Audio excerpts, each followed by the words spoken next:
You have to figure out when you speak up and when you don't, and how you set your boundaries and how you don't. And I think for women, setting one's boundaries is a really kind of, it's, let's put it this way. So we just lost this week a legend in rock and roll, Tina Turner. Well, that woman didn't come out being able to practice her boundaries. Are you effing kidding me? That took decades. That took breakaways. That took leaving a country. That took that took many challenges of being killed in the midst of nobody believing her. So I'm not saying it to say it in a dramatic way. I'm saying it to say it shouldn't have to be like that. But yet for many, and women especially, it is. And though you both are generationally coming up at a time where voicing yourself seems a lot more like, well, we're just not going to tolerate this shit. We would never put up with that shit. Well, guess what? I love that. And you too will be tested. Not because I'm challenging or threatening, you know that, because you know that's not where I come from. But that's how life is. You were born with a vagina.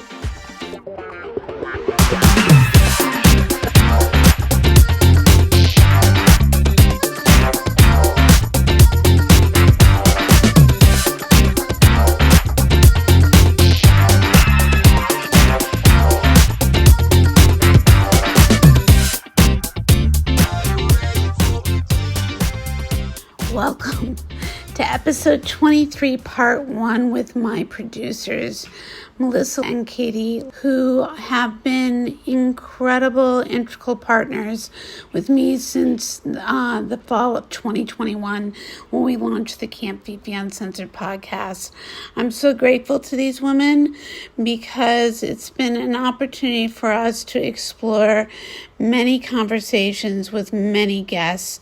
And this week and next, the three of us sit down and talk about women supporting women, doing business together, health and wellness, and motherhood, and just the layers and layers of conversations and the tangents that we were able to explore and continue to explore, and look forward to you joining us and queuing up this conversation on any of your favorite listening platforms.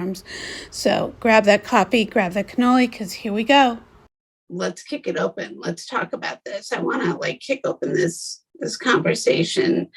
First up, I just want to welcome you, Melissa and Katie, to sitting down and doing this podcast. You guys are my podcast producers, and we have these extraordinary stream of consciousness conversations when we have our meetings, and we made a decision that we wanted to do a podcast together because of our conversations that are so joyous and fruitful and layered, that there's no doubt that whomever has the pleasure of listening to our conversations is going to find some really nuggets that might be very relatable to them.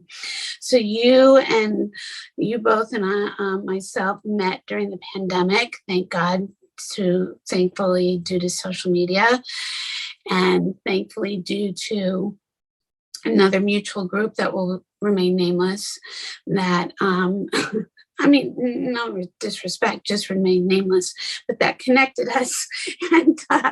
And from that perspective, did I ask the question, I think it was to you, Melissa, through a Facebook conversation of how did you get a podcast off the ground? You and I struck up a conversation. We made a commitment to talk to one another. It ended up a 2-hour conversation where you were like, of all people, you need to have a podcast, which led to then me being introduced to both you and Katie. And then that conversation that was probably only supposed to be 15 minutes also turned into a 2-hour kibitz fest. And then that in turn turned into of course, you've got to have a podcast mentality. And basically I was like, the three of us together combined made the decision to jump in feet first together. And at at the time, you guys were doing your own podcast, and from that perspective, we're also helping others launch and produce podcasts. And this, meaning our marriage, launched basically in 2021, the fall of 2021. And we launched our first Camp Fifi Uncensored podcast, October 2021. And here we are, May 2023. And I've lost count. We're somewhere between 80 and 90 podcast drops that we have successfully done through pregnancies, cancer, pandemics, job shifts, moves, physical moves in homes. And we keep showing up for each other. And what is so fascinating and makes me want to tear up, actually, is it's been a real team sport. And it leads me to open up a lot of different levels of dialogue between two other women who have grown up being each other's best friends, are on the East Coast. I've never gotten to hug and kiss you guys in person. This is as close virtually as we ever get, or auditory wise, depending upon how you're, taking in this podcast. And age-wise, we're not even remotely the same age, though I'd like to think we kind of look similar, but that's my own fucking ego. With or without hair.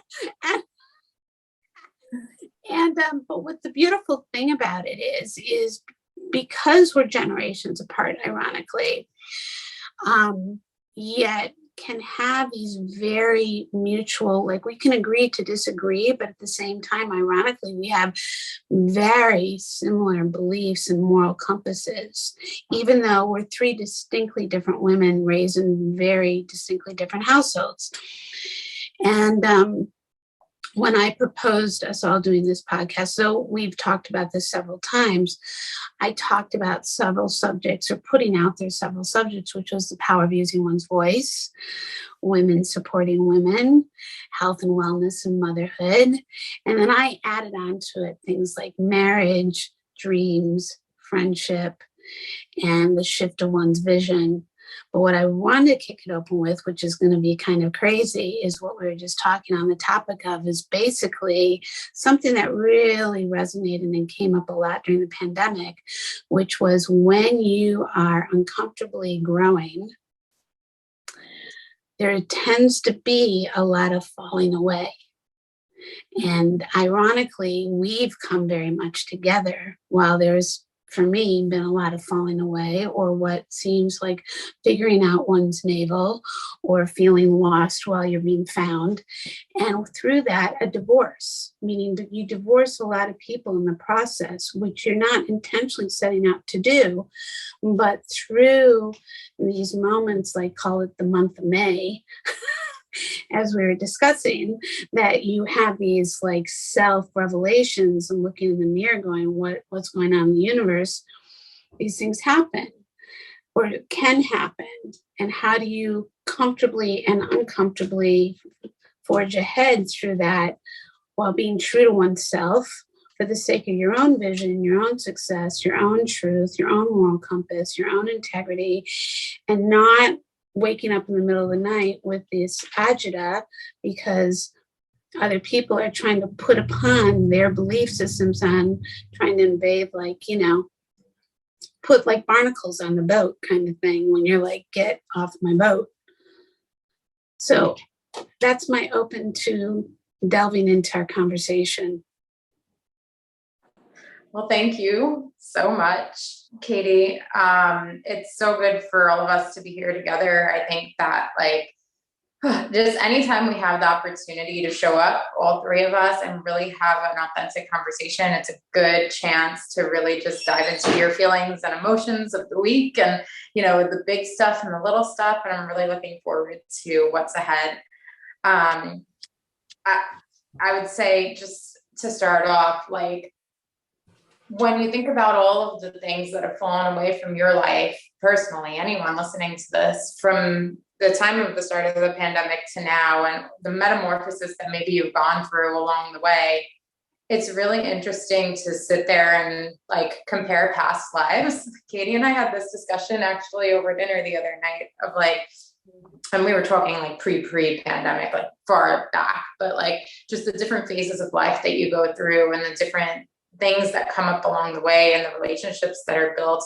And I think it's really comforting and grounding when you can come together with strong women around you to support one another and create something really cool. So I've enjoyed so much of our time being here together. It's hard work some days, easy, peaceful, like flowing work other days, but we're in this creating these beautiful pieces and creating these beautiful different parts of our community and connection together. And I am so grateful that we've had the chance to really dive into those directions in our lives during this time. So I just want to say that to start off. Katie, what do you think?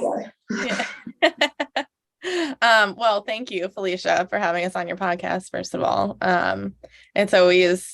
We always have such great conversations, and I feel like every time we meet, we're like, we should do a podcast. And we've done one before. But it's nice to come on here and do it again. So thank you for asking us to do this. I wanted to touch on something like, so you were talking about, Felicia, how sometimes things like as you're growing, sometimes things or people like can fall away, whether you do it on purpose or it happens naturally. And one thing that I've noticed is as I've grown in a lot of different areas of my life, especially since the pandemic, and since, Melissa and I started our business ventures together, and we've done a lot of self-discovery work and a lot of this. So I've noticed that I have people in my life who, not that they've necessarily fallen out of my life, but they've fallen out of certain parts of my life. Mm-hmm. So there are people, and Melissa and I have talked about this before, that there's people that don't necessarily need to be involved in every single portion of your life, but it also doesn't necessarily mean they need to be cut from your life. So, you may have family members or, longtime friends that just don't get what you're doing in one certain aspect of your life, and that it doesn't mean that you need to hide it from them, but it just doesn't need to be like at the forefront of your relationship or your friendship or anything. So that's one thing that I found that's interesting, like, because you hear so much of, as you grow and expand, people are going to fight that, and there's going to be conflict, and it seems like this big thing that's going to happen, but really, like, in reality, it doesn't need to be this, like, sometimes it is, but it doesn't need to be this huge, like, conflict centered happening. It can just be, I've realized that, like, when I bring up certain things with these certain people, it just doesn't really go over. They're not interested. They don't get it. They're not like, and that's fine. They're just not into that part of my life, and they don't have to be. It's my life for a reason. And so I've just found that kind of cool and like reassuring that you don't necessarily have to follow that narrative of like cutting out people that don't, follow your path.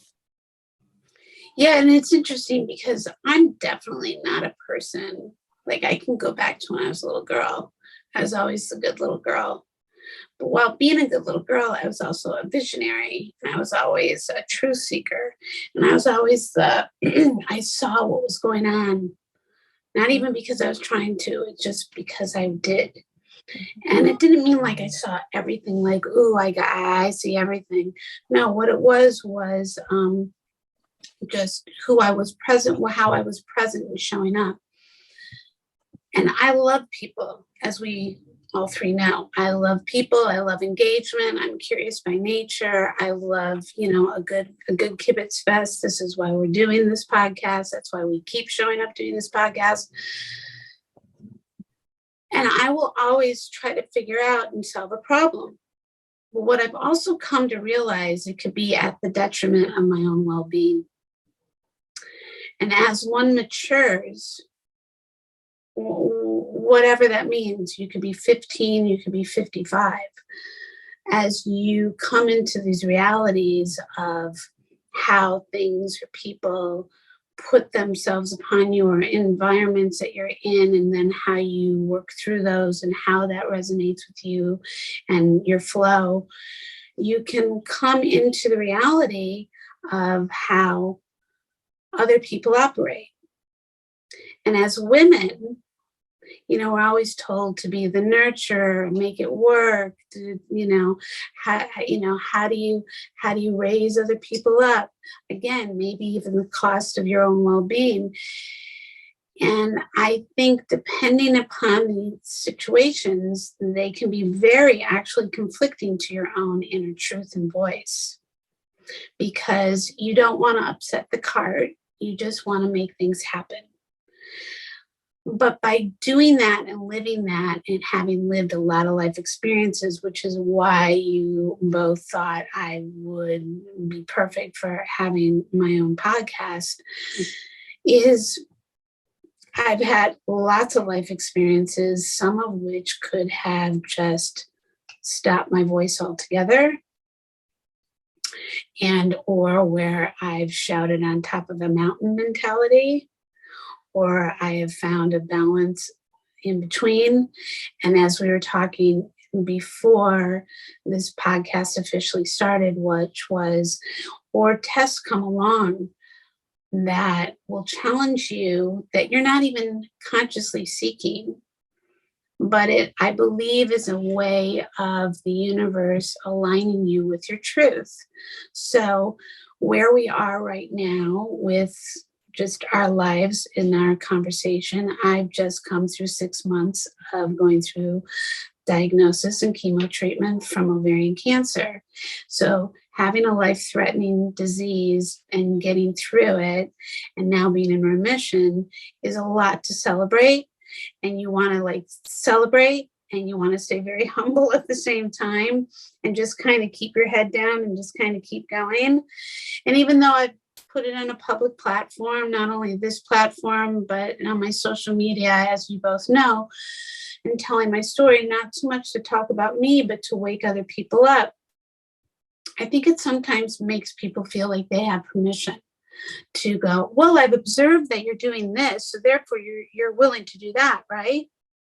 Well, no, that's not what that means. It just means I'm showing you a window into something that I enjoy doing, but that doesn't mean that I'm also going to participate in that. And when you go through things in life, as you both have now have, are mothers, and you have, home lives that you have to manage with generations of living, and you have your businesses, and we have this business, you have to figure out when you speak up and when you don't, and how you set your boundaries and how you don't. And I think for women, setting one's boundaries is a really kind of,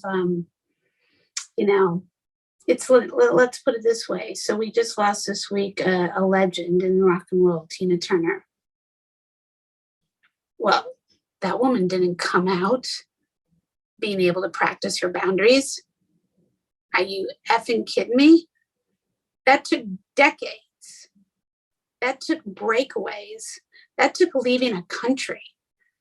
That took that took many challenges of being killed in the midst of nobody believing her. So I'm not saying it to say it in a dramatic way. I'm saying it to say it shouldn't have to be like that. But yet for many, and women especially, it is. And though you both are generationally coming up at a time where voicing yourself seems a lot more like, well, we're just not going to tolerate this shit. We would never put up with that shit. Well, guess what? I love that. And you too will be tested. Not because I'm challenging or threatening, you know that, because you know that's not where I come from. But that's how life is. You were born with a vagina. That's absolutely correct. Yeah, absolutely correct. I think that there's so much to be said about the journey of a woman, and this could go so deep in so many different directions, talking internationally, locally, like in the household, generationally, society. All of it is just like, there's so much for men and women, but for us specifically, like that's our lived experience. So of course we want to talk about it a little bit more and we can relate, right? So there definitely is like a change that you see from generation to generation, and the way that we go upon being tested and how we navigate that test. And I think it's really interesting to like look back at examples in history of women that went through various different things. There's so many great like documentaries and stuff that are coming out right now. I've watched a few good ones recently. I'm just like, wow, imagine living back then, like just taking a moment to really, whether you're doing it, while watching TV or doing something to decompress, or you're doing it in your lived life, but taking a moment to really like put yourself in every other woman's shoes, and really be there for a second and lift up and support one another, and know that, your test may not be the same as the woman next to you, and just honoring that as we go along our journey, I think is the biggest piece for me, and the biggest thing that creates like a strongly bonded community. And this is reminding me of a similar conversation that we had recently when we had our last meeting, of just being able to work in environments and expose ourselves to environments where community is strong and women are understood and respected and responded to. That's so crucial, I think, from a career standpoint, and also from like a mental health standpoint, of just being able to take care of yourself and stand your ground along the way. And that ties right into the boundary setting. That's just one tiny minute piece of the bigger picture. And we're all learning as we go. You don't know what's coming around the corner. So just as long as you can stay involved in as many communities as possible with strong supports around you who get it somewhat, I think we're better off for sure. Yeah, I think that's why it's so important to have platforms like this, where like we can get on as women, three, like you said, Felicia, three completely different women from three completely different walks of life and upbringings, different ages, different life experience, completely different paths in life, and we can come together and support each other. And I think while we're making a lot of progress in women speaking up for themselves, I think we have a very, very long way to go when it comes to women supporting other women, because we encourage each other to speak up and speak our mind and use our voice and all of these things. But then, I see it a lot in like mom groups on Facebook, right? Where somebody posts something and asks, just for example, hey, my kid is up every 2 hours all day long, all night long. I need a solution. They're like over a year old and they still can't sleep like more than 2 hours at a time. And, this person's like pouring their heart out. Like, I need a solution. And the comments 90% of the time are like, if you weren't prepared for the hard parts of motherhood, you shouldn't have had a kid. And it like breaks my heart, because I'm like, here you have somebody reaching out and saying, I need help. Like, I need someone to give me some sort of constructive advice. And what you're getting is, you shouldn't be a mother, basically. And it's so sad. So I think like Melissa said, like, involve yourself in communities that really, truly support one another, not just encourage each other to speak up, but also when you do speak up, that it's supported and met with kindness and encouragement and advice. And if you don't have, like, if you're somebody who doesn't agree with that, or who thinks you should just like wait it out and let your kid do what they're going to do, then you just don't need to say anything. Because somebody's looking for help. And if you don't have help to provide or support to provide, then don't. And I think that's where we have a lot of work to do in communities of women. Well, and continuing the baton passing, so to speak. So you're talking about empathy. Mm-hmm. And empathy tends to come from perspective. Mm-hmm. It's a learned behavior. I think you can be born with it, but I think it's really gained through life experience. Mm-hmm. And what I think is really interesting, what you both were referencing to is, and I think we talked about this in my observation, is that men are raised to be team players. They're raised to get the ball from one end of the field to the next and the other end of the field so they can win the Super Bowl or win the playoffs or whatever they're doing. Whereas women, though women are getting exposed to team sports, I was raised in team sports. I'm sure you both were, whether observer or participant. The difference is that women say they want to support each other. They want to raise each other up. And I do believe that there are many that are truly meaningful when they say that.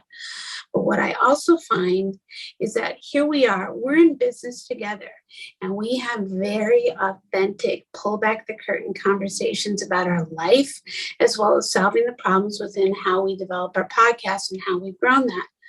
The difference is, in my observation, is when you do something like that vulnerably in other groups that are women related, you either get ghosted or you get those kind of judgy kind of comments, or they don't have the tools to support with empathy, or God forbid that you actually have a very transparent conversation and say, I'm lost. I need help. I'm not asking for you to make a decision for me. I'm telling you exactly where I am today. And I'm being transparent. If somebody were to reach out to me like that and say, I'm lost, I've been, completely committed. I've been, was completely in with both feet. I made this decision to do this business, to be a part of it. And now I'm lost. It's not for you to make my decision, but here's where I stand. And then you get ghosted, or you don't get a response from another woman who's claiming to be a leader and claiming, nobody's asking for you to be a therapist. They're asking for you to just be another woman who hopefully can be supportive in that versus, well, how much money are you making me? Are you kidding me right now? Life is not, and I will say this, because I survived domestic violence in the 90s. I don't even know, were you guys born yet? For part of it. So I was going to... Depends what year. So did I have you? No, I'm kidding. So my point is that, what's interesting is it was the abuser that said, I don't know who told you life was fair. I mean, one of my major takeaways from my violent abuser was, I don't know who told you life is fair. So, okay, so life isn't fair. Let's just start with that. But it doesn't mean it has to be heinous, and it doesn't mean it can't be empathetic, and it doesn't mean it can't be nurturing, and it doesn't mean that as women, and I get it, not all women are raised with solid family foundations and environments that taught them well and taught them properly, but 9 out of 10 of us were raised in a dysfunctional environment to begin with. And then as adults or children, or a combination of both, it's up to us to make a decision to develop ourselves. But not on false pretenses. Not on claiming you're all this and a slice of bread. Listen, man, I mean, you can be a cheerleader till the cows come home, but if you're not authentic and really who you claim to be, then this Felicia can turn another cheek and go, you know what? You showed me all your true colors. Who you put out. I don't need one more like make-believe bullshit. I work in the entertainment industry. I don't want inauthentic in my life. I don't, certainly now surviving another form of cancer, I do not need to waste my time with anyone or anything that doesn't feel good. But more importantly, as women, we do have a long way to go. We do in a way that is, it's heartbreaking that women can be, they're so hungry to be seen and heard and win that they don't know how to, even those who claim that they're bringing people along, what they don't realize is for those who see right through them can see that they're doing it for themselves, not for the whole group. Does that make sense? Yeah. I think that that comes up a lot in the coaching community. Like when you're around other coaches and you see like the judgment on people's faces, like trying to find that deepened view of who you are and who you're dealing with and all of that stuff. And I think, you know, if you're a person out there listening to this and you're concerned about the development of those skills in yourself, because we've all been there. As you were just saying, Felicia, like so many of us come from dysfunctional spaces and we don't just, you know, turn 18 and magically have these skills. It's something that's developed over time and you have to really care. You have to care to build these tools into your toolbox and then use them. And if you're not practicing, then you aren't going to get good at it. That's just how it goes. Like you're going to have screw ups along the way. You're going to have situations where you're like, damn, I could have been way better. I could have been way more empathetic. I could have responded to that shitty experience differently and stood my ground and stood true to my morals and my values, but I didn't. And as long as you're taking that knowledge of how you move through an experience and then shifting it into how can I reform this? How can I fine tune this and get a little bit better for the next time? How can I brighten up this picture for somebody else and for myself? That's what makes you real. That's what makes you relatable. And that's what makes you, in my eyes, a good human being who's showing up for community and for support and for all of these things that are so important and critical to our existence as human beings.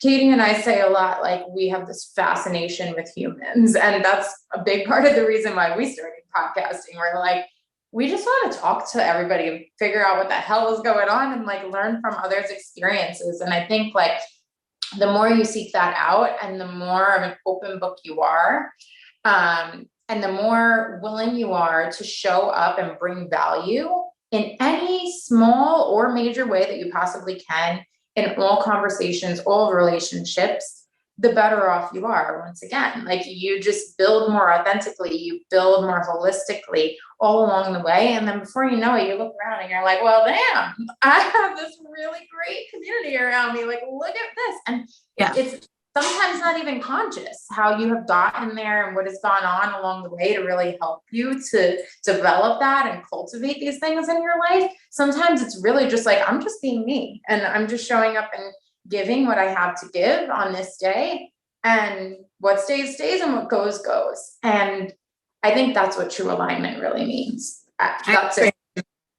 I agree. Hold on one second, because my dog decided to pull a little paper out of the garbage. And if you can hear the crinkling in the background, it's freaking cracking me up.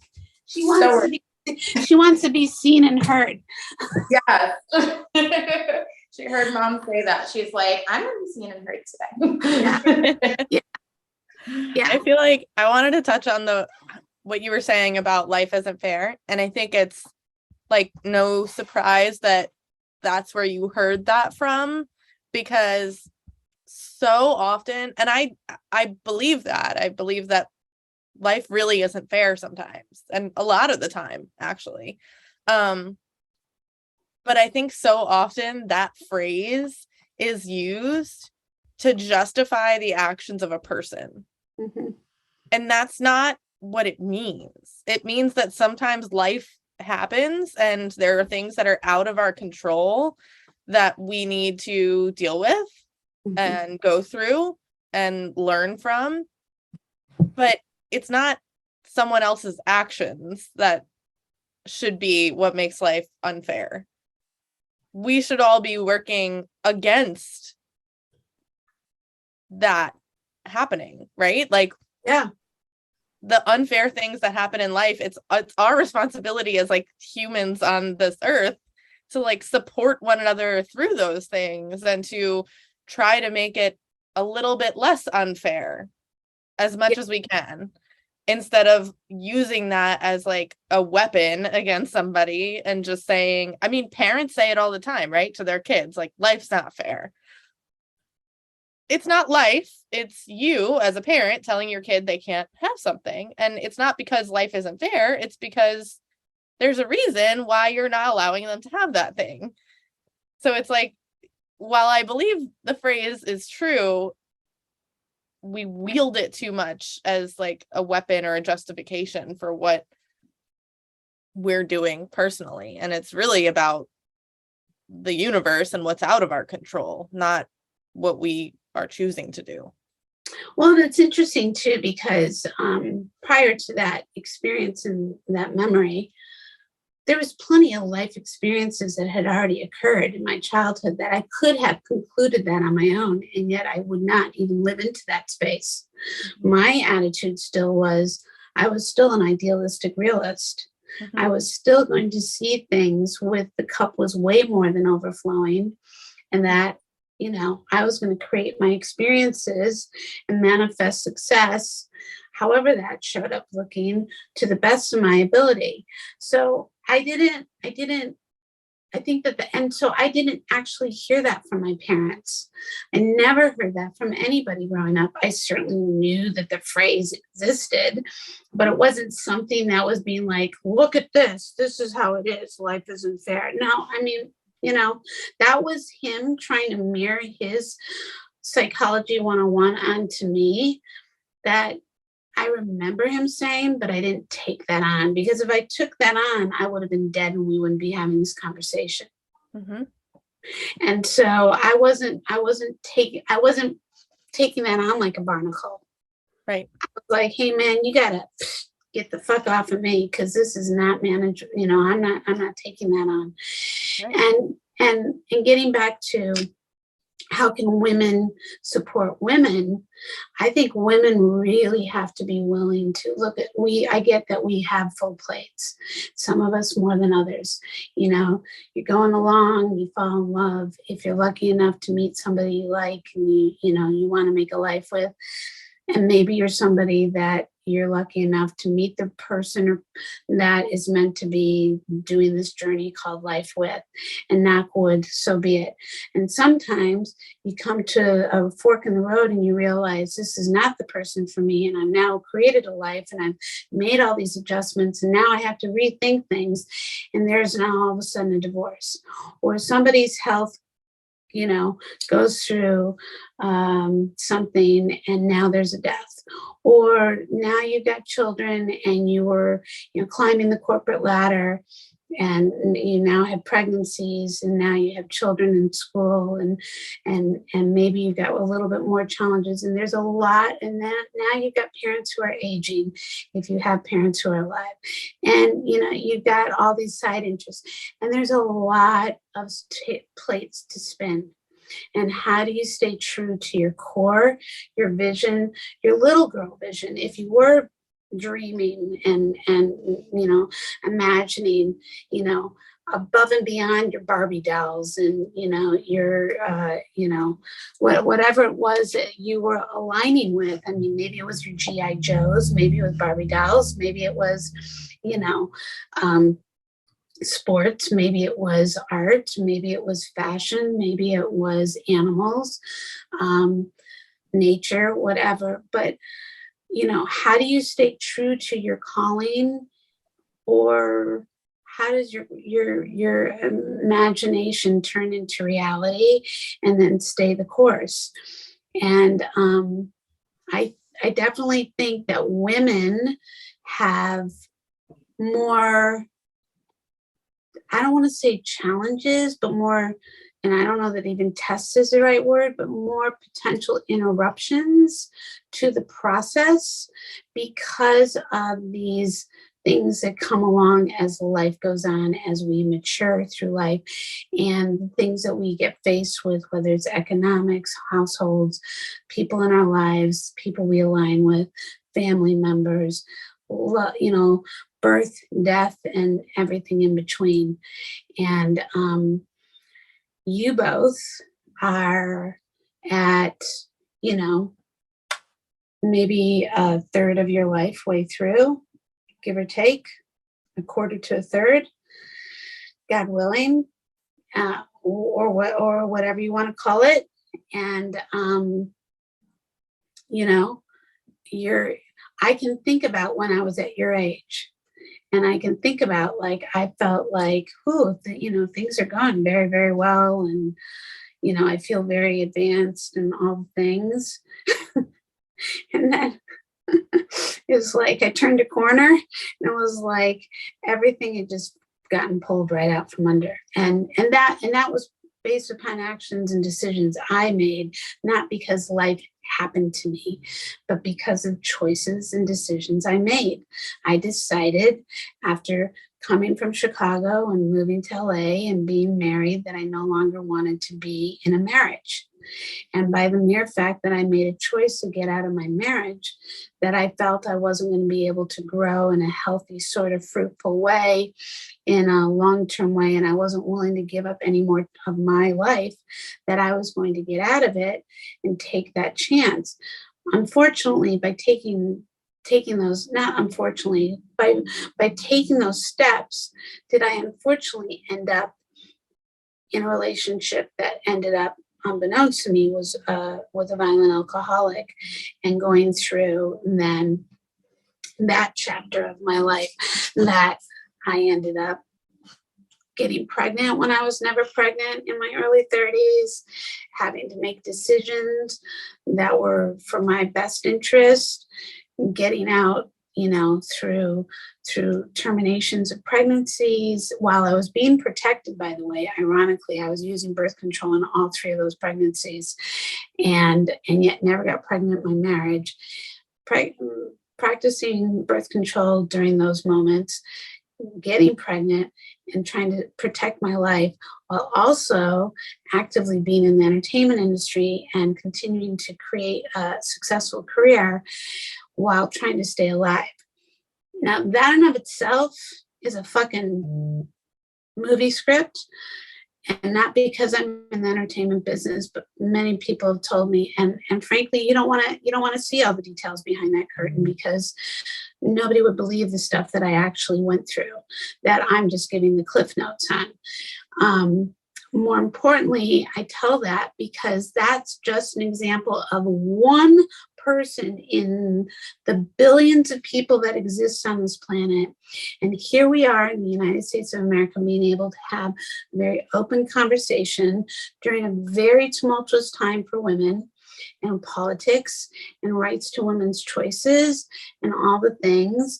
And we get to be three educated women having this conversation who have three stable households, loving, stable households that, in both your cases where multiple generations live. In my case, it's my husband and myself and lots of fur babies. And, where we're all showing up doing the best we know how. When I think about little Felicia, am I where I imagined I would be? Part of me says, wow, I've accomplished that. And part of me says, I haven't even come close. Doing the podcast is one of the most joyous things right now in my life, because I'm actually having some of the most authentic moments, because it's conversations that I love having. Just like every time that we all get to meet, one of the greatest gifts that came out of the pandemic was aligning with the two of you, because you saw me for who I was. And It wasn't that I was clamoring to be seen. It was just that you saw my truth and you acknowledged it and you wanted to support that. And I heard you and I went with that and I ran with that, and our alignment has been bliss. So I want to hear from the two of you, thinking back to, little Katie and little Melissa, and where you're at in this moment right now, like how in alignment are you with your truth from what you were as, little girls between, under the age of 5 or under the age of 10, and how is that looking as of right now that you know of, that you've created thus far? That is such a beautiful and loaded question. I will say that I feel like my subconscious mind, 0 to 7, is a little underdeveloped or unknown to me at this point. I try to think back to those times in my life and things that I internally just knew about myself back then. And there's not much there that I'm consciously aware of at this stage. And this is something I've been going through, really deeply diving into over the past 5-6 months in some coursework that I'm doing to learn how to teach other people to do this as well. And it's been really interesting. I can think back to times where I felt very heavily influenced by society. And those are the things that stand out most for me in my childhood mind of whatever I thought was going to happen with my life. I remember thinking about glamorous stuff. I danced from 4 to 18. I was in that world heavily. And I remember looking at beautiful girls, beautiful women, and just being like, I want to go to Juilliard. I want to be a dancer. I want to be a rockette. Those were my thoughts. And then Tyra Banks came along with America's Next Top Model. And I was like, people have said I can be a model. I should be a model. Those weird shady modeling agencies in the malls that approach people with their kids. They're like, hey, do you want to put your kid in modeling? Here's a $10,000 bill to do a portfolio, blah, blah, blah, all this stuff. Mm-hmm. That was my life a lot as a kid. And I also remember feeling really kind of disconnected from identity.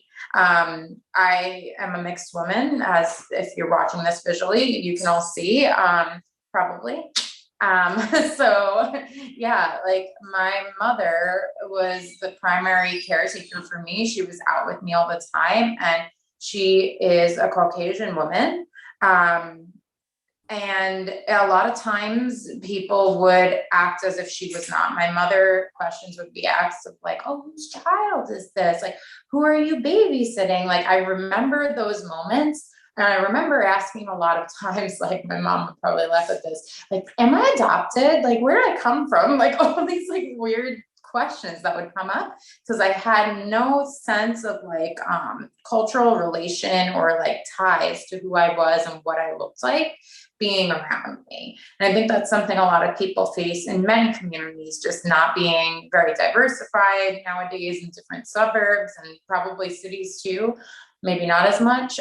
But as you're growing and you're trying to find your way and you're trying to find people who look like you and sound like you or have a similar experience to you, and you really just know nothing. And you're a kid, just trying to, make friends and be around and be happy.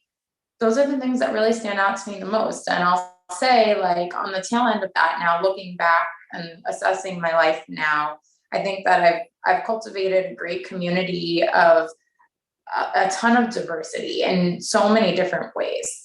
I may not have a friend of every single skin tone or every single nationality or culture. That's definitely not the case. I have 4 friends. So that would be kind of hard.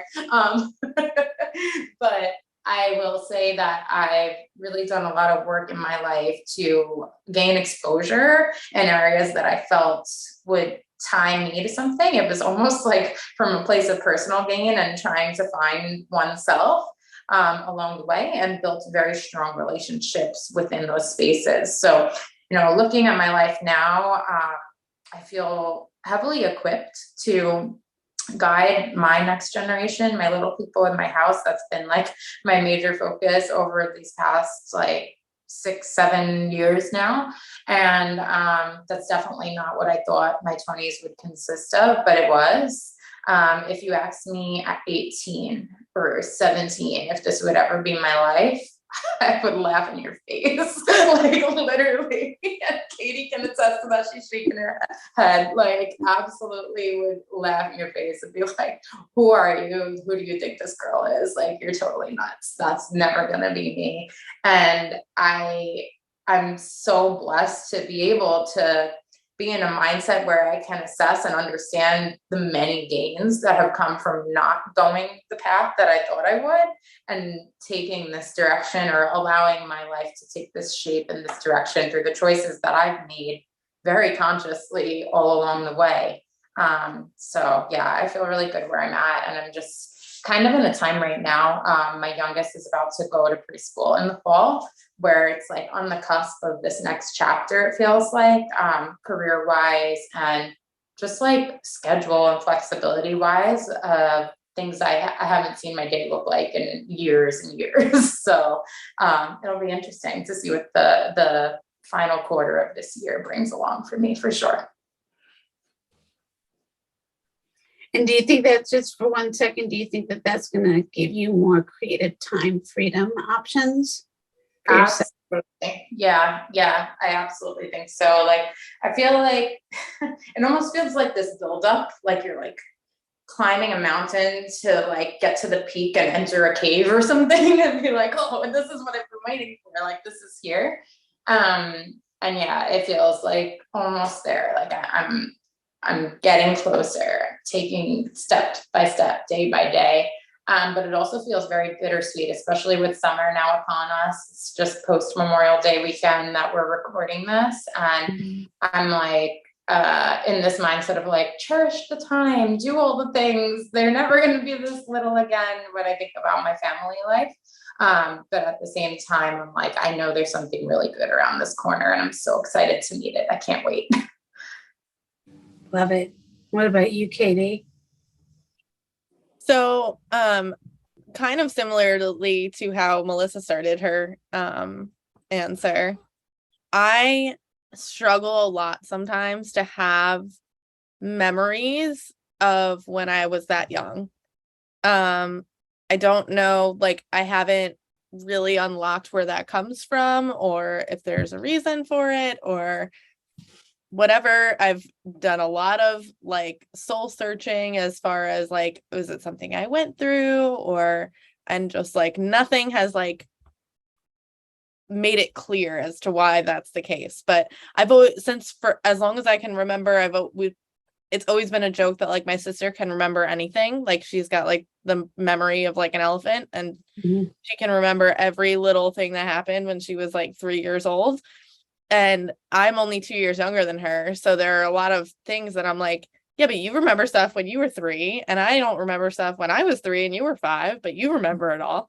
So that's kind of been like the running joke all these years. But what I do remember, well, the first thing that I remember ever wanting to be was a marine biologist. And I don't know, I love to swim. I loved the water. But I really wasn't like an ocean swimmer. Like, I didn't really like being in the ocean. It was a little scary for me. So that's kind of what, like, people started saying, you have to like go diving in the ocean to be a marine biologist. And I was like, maybe not what I want to do. But that's like my earliest memory of what I wanted to do.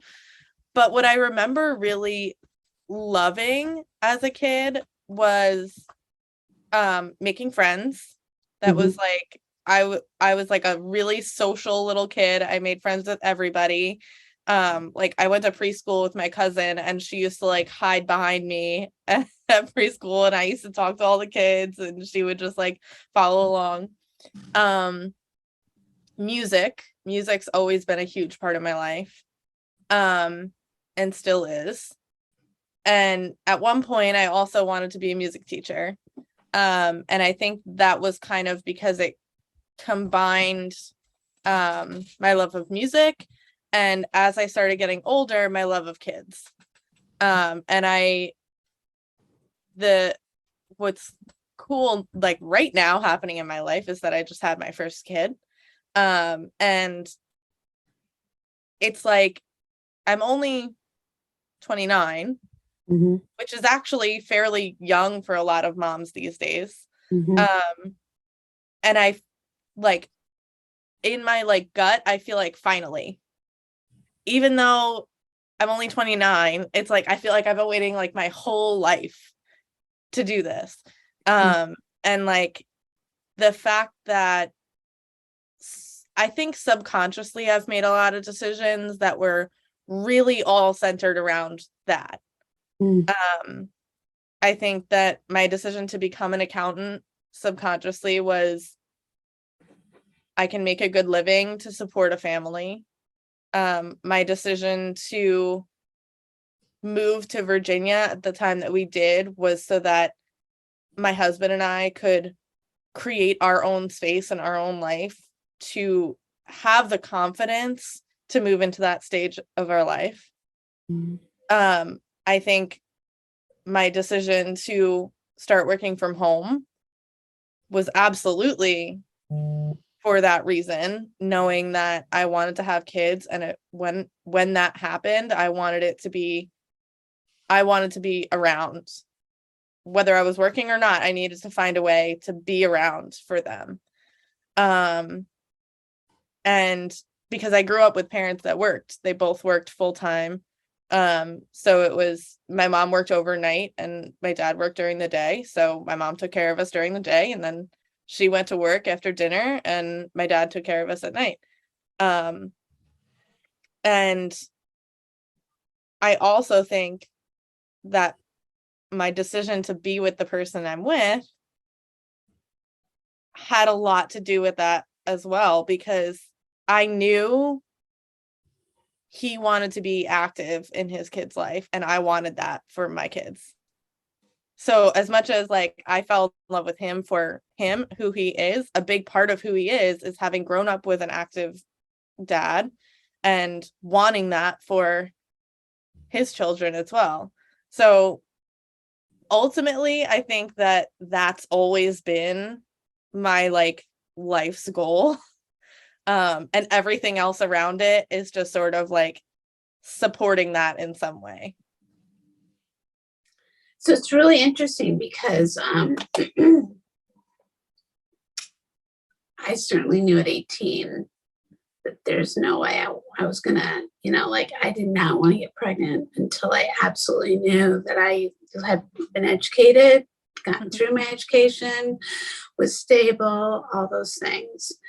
And somehow or another did that. But by the time I was 29, those hormones were coming in going, it's time. It is definitely time. And yet that did not happen. As I said earlier, that did not happen while married. And though, he's a good individual, I'm grateful that that didn't happen from that perspective because, I had gone through seeing parents who went in and out of being together. I do have memories of when I was under the age of 7. I have memories of, I probably have memories under the age of 3, but what I can really relate to at the age of 3 was waking up in the middle of the night, and my bedroom, you could go directly down the hall through the family room to the kitchen, and I could climb up into the cupboards and start eating. So I remember those memories. Why? Because what was going on in my family environment was tumultuous.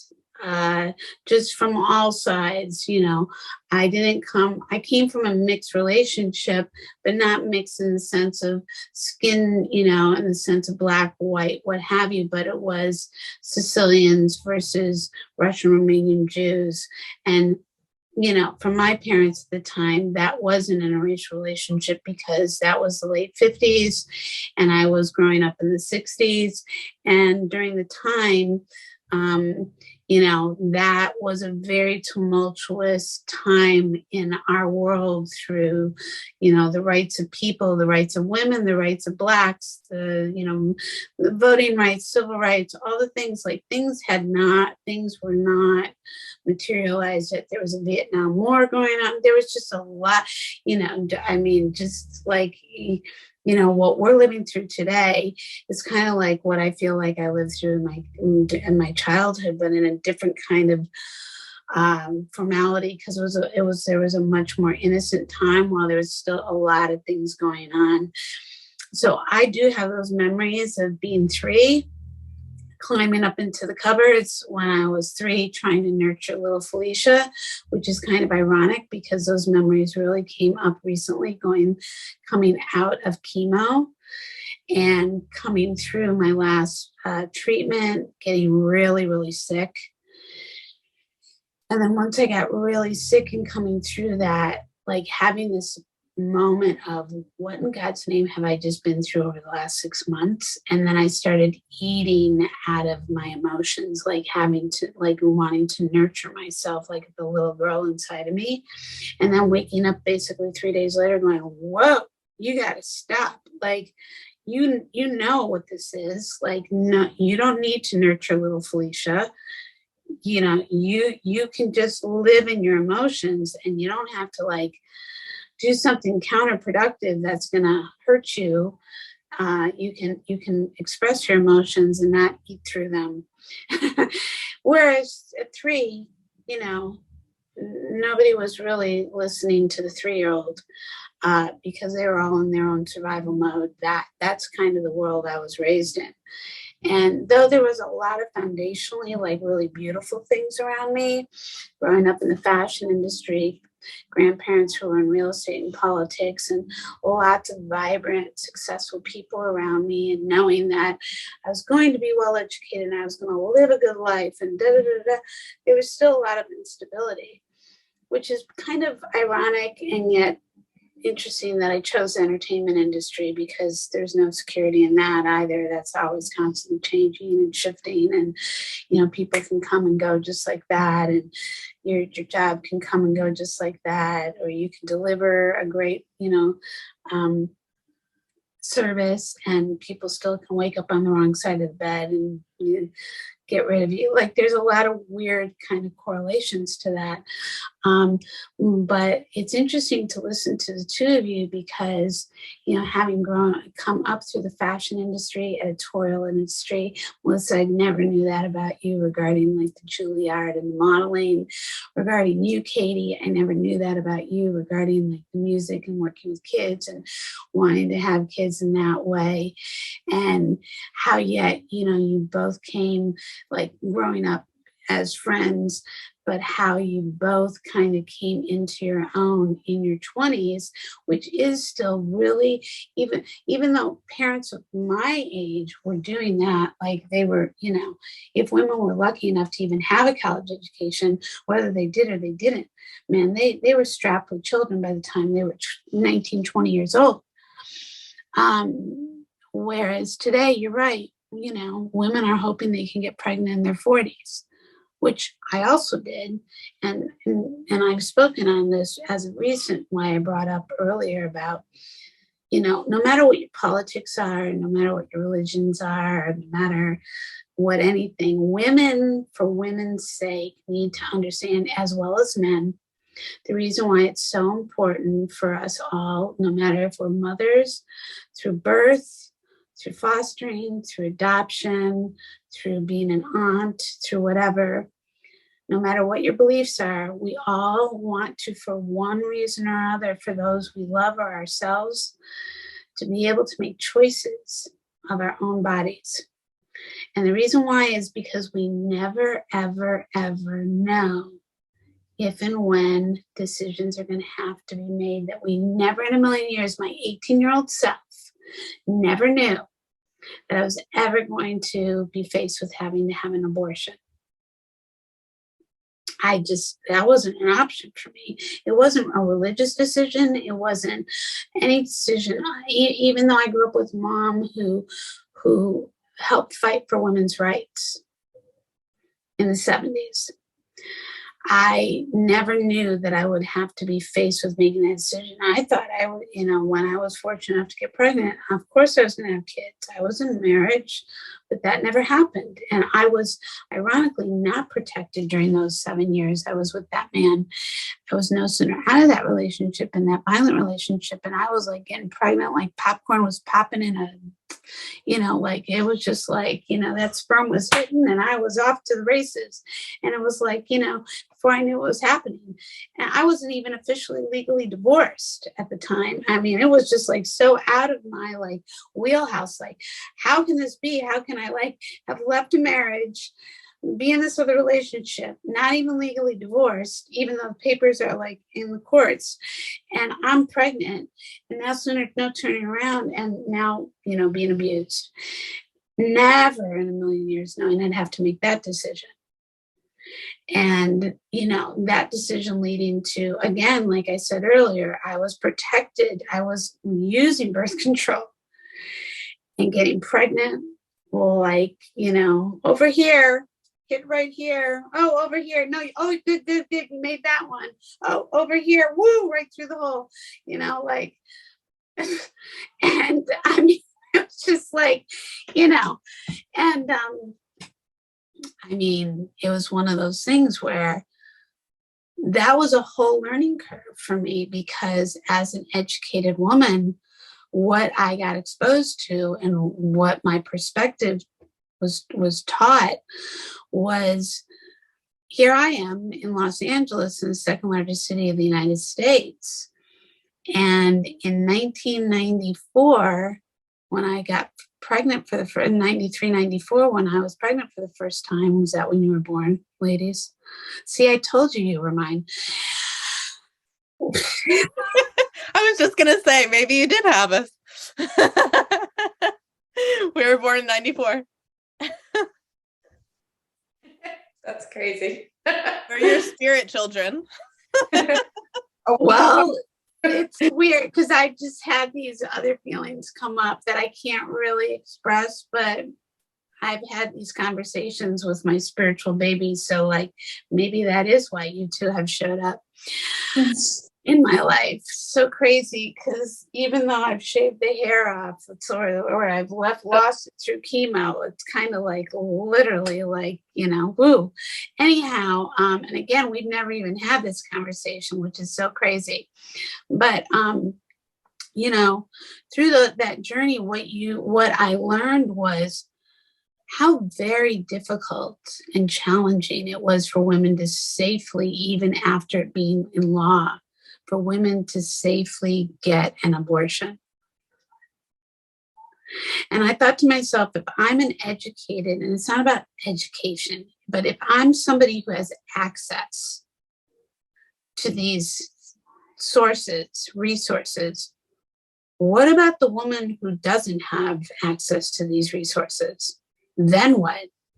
So basically, she can still have the challenge of her life, the challenge of having this baby, the challenge of maybe being pregnant in an abusive relationship, the challenge of economically whether she can or can't, the accidental pregnancy, the pregnancy that maybe she didn't want versus the ones that you both wanted. Or for that matter, I did want, but I didn't know that I had walked into an abusive relationship. I did not start being abused until I was pregnant. And that's statistical, by the way. That happens to many, sadly, women. And this is not about being dark versus light and happy versus sad, blah, blah, blah. These are just like all the things we want to talk about regarding women supporting women, women being heard, raising your voice, using your voice, and motherhood. Women are faced with all different forms of how that shows up looking. The irony is, going back to your mother's, groups of asking questions and having empathy, if I told you how many women said to me, well, you're not a mother, what could you possibly know about being a mother? Are you fucking kidding me right now? I probably wipe more noses and more asses than you could even imagine before you spread your legs. Yeah, I think a really deepened part of motherhood is, what is natural for many women, some of us not so much, but that nurturing aspect of who we are. And as to just everything you were saying before about like women's rights and having the ability to choose and all of that, it brings me back to what I was saying at the top of our conversation with like, we just need to be able to put ourselves in another woman's shoes. And it goes so far beyond that when you're talking about this specifically, because it's like, how many more thousands of women need to actually be in positions of power to make things right, who are all of the same belief. Maybe not every woman feels that way or believes that. I'm sure not every woman feels that way or believes that.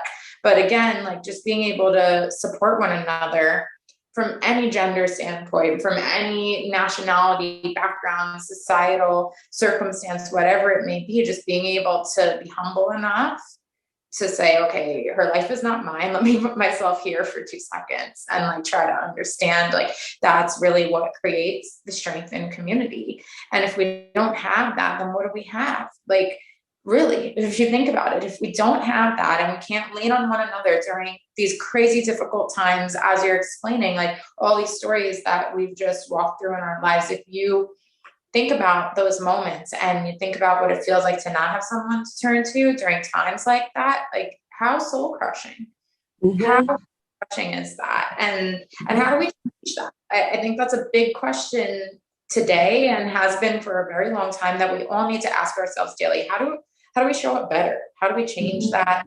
How do we just support one another regardless of views and create more equality in our society and in our world so that everybody has the ability to make the choices that are best for them? Yeah. I think like recognizing the fact that a choice is just that. It is your choice to make, and you can make one or you can make the other. And it's not like whether or not I would make the same choice as somebody else doesn't make it the right or wrong choice. I was actually talking about this with somebody recently, how like just because like I was defending somebody for making certain choices, and I said, regardless of whether you think you would make the same choice, you can't judge them for making the choice they made. It's like that's why it is what it is. It's a choice that you make for your life, and whether or not I would make the same one, it doesn't matter. We're here to just support one another, and everyone has a different like expectation for their life. Everyone has a different, like, every time a choice comes up in your life, you get to make a decision of which direction you want to go, and there's no right or wrong. You make a decision and then you make it the right one. You figure out how that is going to be the right choice for you. And like, if we can just recognize that and stop judging one another for making whatever choice they're making, the world would be a way better place. Okay, a way better place. Go ahead. I'm sorry, I didn't mean to interrupt. No, it's okay. But I do think I think we're on our way. Like, we're making progress, and having conversations like this wasn't happening years ago. So I think that's a positive thing, but the judgment is where we need to improve. Same thing I said before. It's like, we can say we have choices, but if we're going to be judged endlessly for those choices, do we really have choices? I look forward to you joining us next week as we continue this conversation. That is so much fun. Editing it was like there wasn't anything I wanted to cut out, and I wanted it to continue. So I can't wait for you to join us next week. Share, join, subscribe, rank, be a part of the Camp Fifi Uncensored podcast community. And we love that you are joining us to hear where the spirit is young, the soul is wise, and the life stories are vast, and where we talk about everything from soup to nuts, or what we like to say, from cannolis to egg in the holes. And don't forget the s'mores. Join us next week. Have a great week. Bye for now. Much love.